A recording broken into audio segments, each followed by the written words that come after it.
오늘 말씀은 열왕기상 8장 51절부터 53절에 있는 말씀입니다.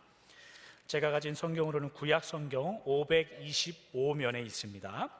구약 성경 525면 열왕기상 8장 51절부터 53절입니다. 열왕기상 8장 51절부터 53절, 세 구절밖에 되지 않으니까 저희가 한 목소리로 함께 읽어보도록 하겠습니다. 51절부터 53절까지 시작. 그들은 주께서 철 풀무 같은 애굽에서 인도하여 내신 주의 백성, 주의 소유가 됨이니이다. 원하건대 주는 눈을 들어 종의 간구함과 주의 백성 이스라엘의 간구함을 보시고 주께 부르짖는 대로 들으시옵소서. 주 여호와여, 주께서 우리 조상을 애굽에서 인도하여 내실 때에 주의 종 모세를 통하여 말씀하심같이 주께서 세상 만민 가운데에서 그들을 구별하여 주의 기업으로 삼으셨나이다. 아멘. 앞뒤자로 한번 인사하고 시작하도록 하겠습니다. 네, 반갑습니다. 오랜만에 보는 분들도 계시고 또 처음 뵌 분도 계시고 하신데, 식사 후에 또 예배 후에 교제하면서 이렇게 나누도록 하겠습니다. 무엇을 입증한다는 것은 굉장히 어렵습니다. 예를 들면 세상의 보통 사람들에게 사는 게 뭡니까? 이렇게 물어보면 굉장히 힘든 질문이죠. 왜냐하면 개인마다 가지는 그 삶에 대한 이해와 척도가 다르기 때문에 딱히 어떻게 대답하기 힘든 그런 질문들일 겁니다. 교회 용어의 예를 들면 회개라는 것도 굉장히 정의하기 힘든 내용입니다. 사실은 우리는 보통 회개했다라고 이야기하면 어떤 무엇을 지나온 일에 대해 자책하거나 후회했을 때 합니다. 그러나 어떤 일들을 후회하는 것과 하나님 앞에서 회개하는 것은 완전히 다른 이야기입니다.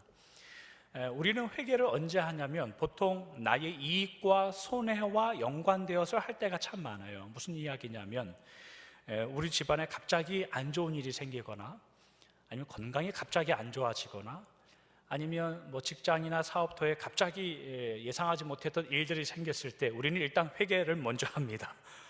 저는 지금까지 일이 잘 되어서 회개한 분은 한 번도 본 적이 없습니다.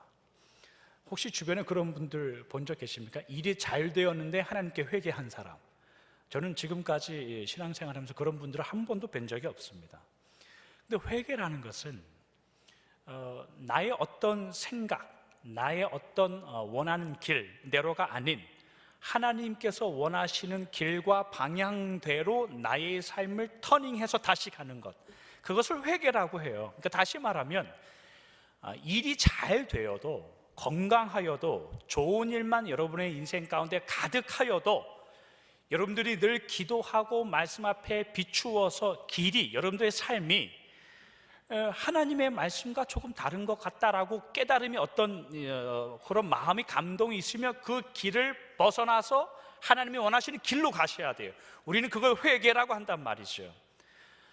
그렇기 때문에 삶 가운데 어떤 변화와 삶의 길을 전환하거나 바꾸는 거 없이 회개했다, 회개 안 했다, 이런 말은 굉장히 애매모호한 말입니다.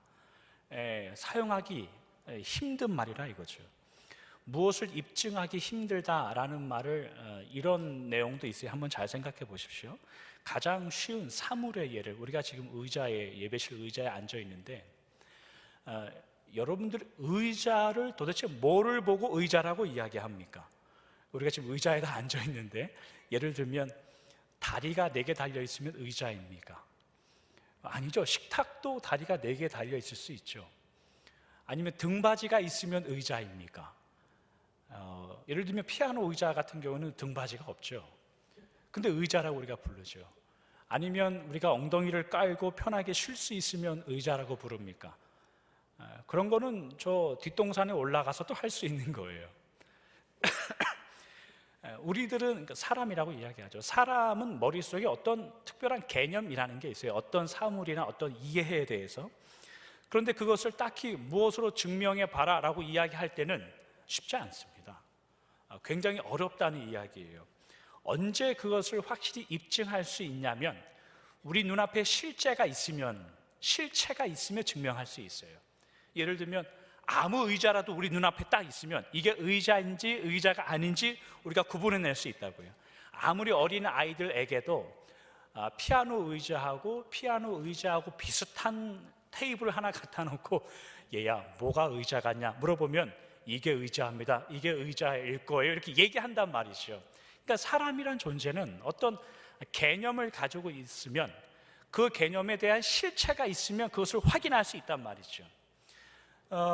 이에 대한 또 반론이 있을 수도 있어요. 왜냐하면 예를 들면 의자라는 어떤 개념도 어릴 때부터 실제 이런 의자를 보고 공부해 오고 학습돼 온 그런 개념이 있기 때문이다 라고 말할 수 있어요. 그러니까 개념이 먼저이냐? 아니다. 그 개념도 실체가 없으면 이해하지 못한다. 이제 세상의 학문을 하는 사람들이 이거 가지고 싸우는 거예요. 소위 이제 어려운 말로 철학에서는 관념론이 먼저냐, 유물론이 먼저냐, 이제 그런 이야기를 하는 거죠. 믿음이라는 거 어떻게 생각합니까, 여러분? 믿음은 어떻게 입증해낼까요? 예를 들면 제가 쉬운 이야기로 여러분들에게 믿음이 좋다는 게 뭡니까? 라고 물어보면 보통 우리가 하는 그 대답은 뭐냐면 교회 다닌 지 오래됐다, 뭐 체험이 많다, 교회에서 봉사를 많이 한다, 성경의 지식이 얼마큼 풍부하다라고 이렇게 쉽게 대답할 거란 말이죠. 그런데 곰곰이 생각하면 다만 그런 것들은 믿음을 가진 것들의 어떤 반응에 불과해요. 증거들에 불과하다고요. 교회 다닌 지 얼마 되지 않아도 믿음의 열심을 낼 수 있습니다. 체험이 많지 않아도 신실할 수 있어요. 봉사를 혹 많이 하지 않더라도 하나님에 대한 순수함을 갖고 있을 수 있다고요. 성경의 지식이 혹 깊지 않더라도 하나님을 향한 진심을 가질 수 있어요. 그렇기 때문에 그러한 것들은 다만 믿음을 가지고 있다는 하나의 증거로 예시될 뿐이지 그 행위들 자체가 믿음의 깊이를 척도를 재지 못한다고요. 그러면 믿음이 무엇이고 믿음에 대한 깊이를 입증해낼 수 있는 방법이 무엇인가? 라고 누가 물어본다면 오늘은 이 질문에 저희가 한번 대답을 해보려고 하는 겁니다. 오늘 저희가 그 9번째 솔로몬에 대한 이야기를 나누는데 저희가 열왕기상 8장을 본문으로 잡았습니다. 열왕기상 8장은 이런저런 많은 이야기가 기록되어 있어요. 솔로몬이 20년 동안 그 하나님의 성전과 자신의 궁을 건축합니다. 열왕기상 6장 1절을 보면 이 성전 건축이 솔로몬이 다스린 지 4년째가 되던 날부터 시작했기 때문에 지금 아마도 솔로몬이 다스린 지 25년 정도가 흐른 그 지점이 된 시간이에요. 지금 이 시점에 성전 공사가 마무리되었기 때문에 이제 아버지 다윗 궁에 있었던 그 하나님의 언약궤를 이 솔로몬이 지은 하나님의 성전에 가지고 옵니다. 그런 후에 하나님께 예배 드리는 장면이 이제 8장 전체에 기록되어 있어요. 저희가 오늘 읽었던 51절부터 53절은 그 하나님께 드리는 예배 도중에 솔로몬이 하나님께 기도하던 그 내용의 일부입니다. 저희가 지금까지 솔로몬의 행적을 살펴봐 오면서 우리는 그가 얼마나 부족한 왕이었던가를 계속해서 살펴봐 왔죠. 다시 말하면 권력과 힘, 이 세상의 원리라는 것을 가지고 하나님의 나라를 통치하고 다스리려고 했던 그런 솔로몬 왕이었습니다. 그럼에도 불구하고 하나님은 이 솔로몬을 지켜보시고 허용하고 계신다라는 것을 우리가 계속 살펴보고 있어요. 어디까지 지켜보시냐면 아버지 다윗에게 약속했던 하나님이 임하시는 거룩한 성전, 이 위대한 역사를, 이 계획을 이루는 일에 솔로몬을 사용할 정도로 하나님이 지켜보고 계시고 있습니다.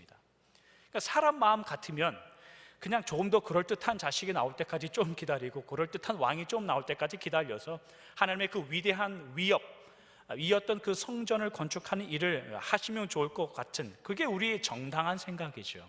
그러나 하나님은 솔로몬 같은 왕이라 할지라도 다윗에게 약속하셨던 그 성전 짓는 일을 허락하고 계신 거예요. 그래서 하나님은 솔로몬에게 이러한 기도의 내용도 듣습니다. 열왕기상 8장 24절에 보면 이렇게 기록합니다. 주께서 주의 종 내 아버지 다윗에게 하신 말씀을 지키사 주의 입으로 말씀하신 것을 손으로 이루심이 오늘과 같으니이다. 솔로몬의 기도죠. 하나님께서 제 아버지에게 약속하신 그 내용을 제 손으로 잘 이루었습니다. 하나님 기쁘시지요? 이렇게 기도하는 거예요. 하나님이 함께 하신다라는 의미의 이 거룩한 성전이 그동안 자신의 힘을 위하여 살아왔던 솔로몬을 통해서 이루고 있는 이 장면이란 말이죠. 하나님이 함께 하시는 이 거룩함, 그러나 하나님이 함께 하심을 늘 안중 밖에 두었던 솔로몬이 이렇게 어울리지 않게 함께 한 자리에 있는 것이 열왕기상 8장에 있는 내용이에요. 하나님의 말씀과 거룩함으로 인도하려고 했음에도 불구하고 하나님의 말씀에 순종하지 않았던 솔로몬이 이 두 존재가 한 자리에 함께 있는 불편한 모습이 오늘 본문이란 말이죠. 심지어 예배를 드리는 솔로몬이 오늘 본문 53절에는 뭐라고 기록하냐면 이런 기도도 하나님께 합니다. 주 여호와여, 주께서 우리 조상을 애굽에서 인도하여 내실 때에 주의 종 모세를 통하여 말씀하신 같이 주께서 세상 만민 가운데에서 그들을 구별하여 주의 기업으로 삼으셨나이다. 하나님께서 오래전 우리 조상들에게 하셨던 애굽에서 구출해 내셨을 때에 모세에게 하셨던 것처럼 오늘 우리를 구별하여 하나님의 자녀로 삼아주시니 하나님 감사합니다 라고 솔로몬이 기도하는 거죠. 사실 이런 기도는 솔로몬에게 별로 어울리지 않습니다. 그런데도 하나님은 이 솔로몬이 지은 성전에 임재하셨습니다. 그리고 그들이 드리는 예배에 관심을 가지셨습니다. 이것이 성경이 말하는 믿음의 신비예요, 사실은. 왜냐하면 하나님께서 하나님의 나라를 이루어 가심에 있어서, 하나님의 역사를 위대하게 이루어 가심에 있어서 아무런 원인, 아무런 힘을 갖고 있지 않은 솔로몬 왕임에도 불구하고 하나님의 위대한 역사와 계획을 이루어가는 결과들이 나오고 있다는 뜻이에요. 다시 말하면 정당한 근거가 전혀 없는 가운데에서도 하나님의 정당한 결과들이 기꺼이 나타나고 있는 본문이 열왕기상 8장에 있는 본문이라는 거죠. 조건과 이유가 아무것도 없는데 하나님이 그런 가운데에서도 하나님의 결과를 만들어내고 있는 장면이란 말이죠. 신약 성경에도 이와 비슷한 이야기가 있습니다. 비슷한 사람이 존재하는데 누구냐면 사도 바울이에요. 사도 바울이 기록한 갈라디아서 1장 13절부터 15절에 있는 말씀입니다. 내가 이전에 유대 교회에 있을 때에 행한 일을 너희가 들었거니와 하나님의 교회를 심히 박해하고 멸하고 내가 내 동족 중 여러 영갑자보다 유대교를 지나치게 믿어 내 조상의 전통에 대하여 더욱 열심히 있었으나 그러나 내 어머니의 태로부터 나를 택정하시고 그의 은혜로 나를 부르신 이가. 예수님을 만나기 전에 바울은 다른 유대인들보다 더 깊이 더 열심을 내어 유대교를 섬겼다고, 율법을 섬겼다고 이야기합니다. 그런데 바울은 예수님께서 자신을 택하신 그 이유가 그런 열심에서 나오지 않았다고 말합니다. 그 자기가 열심을 낸 수고에서 나온 것이 아니라 오직 하나님의 은혜가 자기를 붙잡았다고 그렇게 고백할 뿐입니다. 그래서 사도 바울은 고린도전서 15장에 가면 이런 고백까지도 합니다. 15장, 고린도전서 15장 8절 9절. 맨 나중에 만삭되지 못하여 난 자 같은 내게도 보이셨느니라. 나도 사도 중에 가장 작은 자라. 나는 하나님의 교회를 박해하였으므로 사도라 칭함받기를 감당하지 못할 자니라. 오늘날에 발달한 의학에서는 크게 이슈가 되지 않을 이야기이지만 사실은 사도 바울이 살던 약 2000년 전에 있을 때에 만삭되어 태어나지 못했다. 그러니까 오늘날로 말하면 뭐 칠삭둥이, 팔삭둥이 뭐 이런 이야기인데 만삭되지 못해서 태어났다는 것은 그 당시로 따지면 굉장히 힘들게 태어났다는 겁니다. 어렵게 태어났다는 뜻이고 비정상적으로 태어날 가능성이 많은 그런 고비를 넘어서 태어났다는 뜻이에요. 그래서 고린도후서 10장 10절이나 11장 6절 이런 데 보면 사도 바울이 늘 자신에 대해서 뭐라고 기록하냐면 나는 말에 어눌한 사람입니다 이렇게 고백한단 말이죠. 단순히 나는 말주변이 없습니다 라고 그렇게 겸손한 게 아니라 어쩌면 만삭되지 못해서 태어난 후유증이 아닌가, 이제 그렇게 공부하시는 분들이 그렇게 생각합니다. 이런 유대인으로서 컴플렉스를 이기기 위해서 아마도 사도 바울은 굉장히 유대인의 그 율법의 공부에 집중했을 거예요. 다른 사람보다 더 열심히 공부했을 거란 말이죠. 그리고 초대교회가 생겼을 때에 다른 사람들보다 더 심하게 초대교회를 핍박했을 거란 말이에요. 그렇기 때문에 사도 바울은 사도가 된 이후에 어디를 가든지 늘 했던 말이 있어요. 나는 자격이 없었습니다. 나는 하나님 앞에 아무것도 아니었습니다. 그게 사도 바울의 늘 고백이었습니다. 하나님께서 선택하셔서 하나님의 일을 하는 자로 세우고 하나님의 역사를 이루어가는 자로 세우실 때에 성경은 사람에게, 우리에게 그럴 만한 원인이 가지고 있어야 충분한 하나님이 원하시는 결과를 만들어낼 수 있다고 성경은 말하지 않습니다. 그러니까 쉽게 말하면 뭐냐면 1 더하기 1은 우리가 아는 상식선에서는 2가 돼야 돼요, 원래는. 근데 성경은 1 더하기 1을 했는데 느닷없이 100이 나오는 하나님의 역사를 그렇게 설명해요.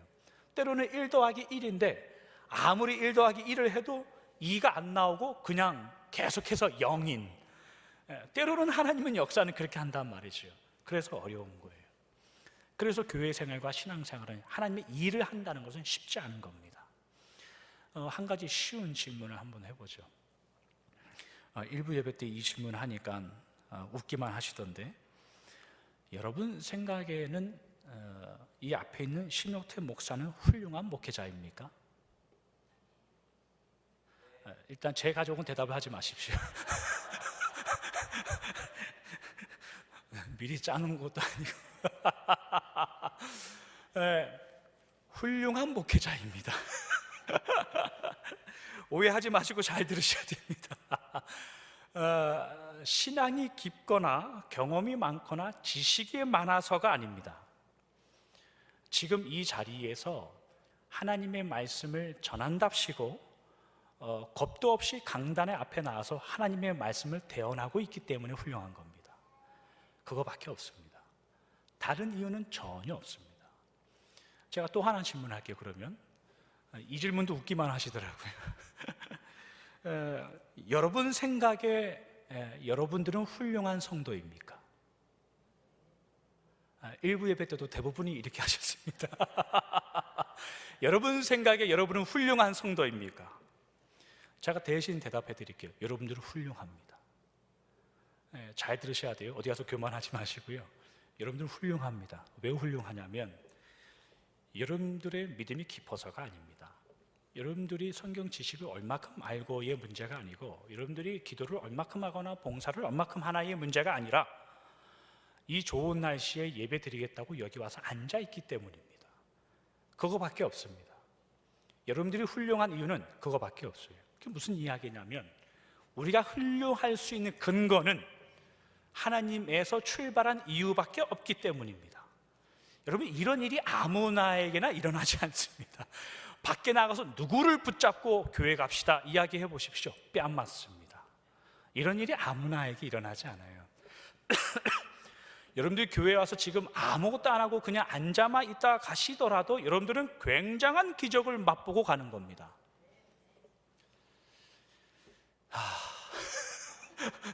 동의하십니까? 어디 가서 어느 목사님 설교를 듣다 보니까 성도님들이 아멘을 잘할 수 있는 비법이 있더라고요. 말끝마다 그런 줄로 믿습니다 이렇게 하면 아멘이 저절로 나오더라고요. 여러분들은 굉장한 기적을 맛보고 가는 줄 믿습니다. 이거 봐요. 근데 그냥 여러분들 기적을 맛보고 가는 겁니다. 이렇게 밋밋하게 끝나면 이것을 신명기 7장에는 모세는 이렇게 기록합니다. 신명기 7장 6절에서 8절에 있는 말씀입니다. 너는 여호와 내 하나님의 성민이라. 내 하나님 여호와께서 지상 만민 중에서 너를 자기의 기업의 백성으로 택하셨나니 여호와께서 너희를 기뻐하시고 너희를 택하심은 너희가 다른 민족보다 수요가 많기 때문이 아니니라. 너희는 오히려 모든 민족 중에 가장 적으니라. 여호와께서 다만 너희를 사랑하심 곧 또는 너희의 조상들에게 하신 맹세를 지키려 하심으로 말미암아 자기의 권능의 손으로 너희를 인도하여 내시되 너희를 그 종 되었던 집에서 애굽 왕 바로의 손에서 속량하셨나니. 6절의 처음에 너는 여호와 하나님의 성민이라 이렇게 시작합니다. 성민은 뭐냐면 한문이지만 거룩한 백성, 거룩한 사람이란 뜻이잖아요. 광야에 있는 이스라엘 백성들을 생각해 보십시오. 광야에서 이스라엘 백성들이 거룩한 적이 있었습니까? 거룩한 적이 전혀, 어쩌면 40년 동안 하루도 없었을 겁니다. 근데 하나님은 너희들은 거룩한 백성이다 라고 시작하세요. 그렇게 말을 처음부터 대놓고 시작하신단 말이죠. 하나님께서 이스라엘 백성들을 기뻐하시고 보잘것없는 그 사람들을 선택하시고 그들을 자기의 백성이라고 불러주시고 그들의 말에 귀를 기울이는 이유는 성경은 다만 그들을 사랑하셨다라고 밖에 말하지 않아요. 다른 이유는 전혀 없어요. 다만 그들을 선택하셨다라고 밖에 표현하지 않는다. 다른 어떤 조건도 거들떠 이야기하지 않아요. 사랑하면 이야기는 끝난 거라 이거죠. 나이가 들어도 시집장가 가지 않는 그 자녀들을 보면 그 어른된 부모님들은 굉장히 속이 상하죠. 속이 상합니다. 그래서 여기저기 수소문하여서 좋은 남성을 소개시켜 주기도 하고 좋은 여성을 소개시켜 주기도 하죠. 그러면 자식들이 만나고 와서 맨날 하는 이야기가 뭡니까? 저는 저 사람은 키만 멀대같이 커서 싫습니다. 이제 이런 이야기 하죠. 남들은 다 키 크고 멋있다고 하는데 자기는 그 키 큰 게 싫은 거죠. 저는 저 사람의 눈이 개구리처럼 커서 싫습니다. 다른 사람들은 눈이 크고 눈썹이 진해서 괜찮다고 하는데 자기만 눈이 커서 싫다는 거죠. 그럼 한참 지나서 좋은 사람 만났다고 해서 그래 그럼 데려와 봐라. 그렇게 해서 데려오면은 뭐 어디 가서 깡통만 차다가 놀다 온 사람처럼 그런 사람을 데려온단 말이죠. 야, 너는 엄마 아빠가 소개시켜줄 때 그 멋진 사람 놔두고 왜 하필 저 사람이냐? 저 사람이 뭐가 좋냐? 그러면은 저는 저 사람이 다 좋습니다. 이러죠. 키가 작고 눈이 찢어졌는데 뭐가 좋냐? 그러면 저는 저 사람이 그냥 좋습니다. 이렇게 말하죠. 다만 좋다고 말할 때에는 더 이상 물어볼 게 없습니다. 다만 저 사람이 좋은데요 라고 말하면 거기에 더 이상 따질 문제가 없다고요. 사랑은 그런 겁니다. 사랑은 눈에 뭐가 씌어서 하는 거기 때문에 다른 조건들이 돌아오지 않습니다. 하나님이 이스라엘을 성민으로 삼았다, 내 자녀로 삼았다라고 이야기할 때는 다만 내가 저 사람들을 사랑했다, 그럼 다른 이야기는 없어요. 거기에다 대고 키가 몇 센치냐, 뭐 몸무게가 몇 킬로냐, 허리가 몇 센치냐, 거기에 어떤 조건이 붙지 않습니다. 그게 하나님이 이스라엘 백성들을 사랑하신 모습이었고 그들을 아끼신 모습이었어요. 그게 믿음의 신비라는 거죠. 거기에 사랑의 신비가 있는 거예요. 믿음이 왜 놀랍냐면 여러분, 우리는 사랑받을 만한 이유가 전혀 없는 자들입니다. 교회 생활하면서 혹 여러분들 마음에 하나님은 괜시리 저 사람 구원해줘 가지고 참 속도 많이 아프겠다 이런 생각 가끔 안 드십니까? 하나님은 나를 구원해 주셔서 하나님은 굉장히 흐뭇해 하실 거고, 하나님은 저 사람을 구원해 주셔서 굉장히 속 썩고 계시겠다, 맨날마다 저렇게 사고치고, 이런 생각 안 해보셨습니까? 이러면 아직도 구원이 뭔지 모르는 겁니다. 선택된 거룩한 백성이 된다는 의미가 아직도 모르는 겁니다. 우리는 그 누구도 은혜 받아야 할 이유가 전혀 없었습니다. 그 누구도 하나님께 사랑받아야 할 이유가 전혀 없었습니다. 원인이 있어야 결과가 타당하게 나온다는 우리의 상식을 깨고 하나님은 우리를 찾아오시고 사랑하셨습니다. 그게 하나님의 구원의 방법이에요. 이것이 너무나 급작스러운 일이었고 너무나 놀라는 일이었죠. 그래서 우리는 믿기 힘든 거예요. 너무나 쉽게 우리에게 주어진 일이기 때문에 우리는 너무나 가볍게 여깁니다. 너무 쉽게 구원을 받았다라고 생각하기 때문에 때로는 잊기도 하는 거예요. 때로는 그 사랑이 얼마나 깊은지 우리가 자주 까먹기도 하는 겁니다. 그러나 여러분, 믿음, 사랑, 하나님이 주시는 그 구원이라는 것은 우리의 모든 연약과 한계를 넘어서 하나님이 이루신 하나님의 일이셨어요. 그래서 주님이 주신 그 믿음과 사랑이라는 것은 여러분들의 모습과 관계없이 변하지 않습니다. 변할 것처럼 느껴지죠. 그럴 땐 다만 기도하십시오. 지나고 나면은 변하지 않았다는 것을 그때가 되면 깨닫게 됩니다.